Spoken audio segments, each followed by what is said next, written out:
Halos kalabira na lang sa duha ka lalaki nga gituuhang biktima sa summary execution ang nakalutan sa otoridad sa usa ka bakanting luna sa Alabel, Sarangani.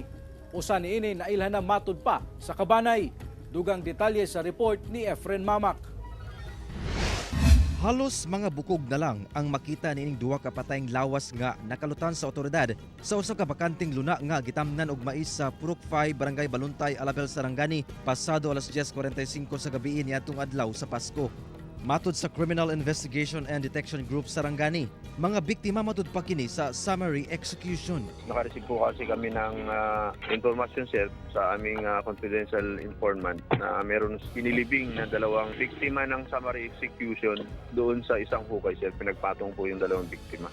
Dugang sa CIDG Sarangani, ang maong mga biktima gilubong matud pa niadtong bulan sa Setyembre ning tuiga.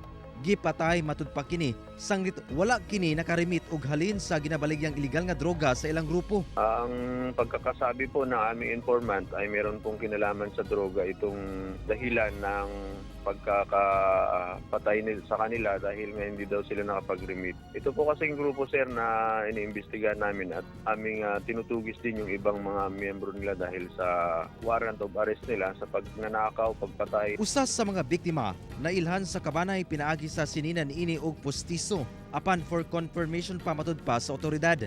Sa karon giawag sa otoridad ang katong dunay nawad-an nga miyembro sa pamilya nga makigkoordinar sa CIDG o sa Alabel Police Station aron makuyugan nga muduaw sa ilang forensic group sa Sarangani Province aron masusi ang laing patayng lawas nga wala pa nailhan. Padayon pa ang investigasyon sa otoridad. Efren Mamak, 1 Mindanao.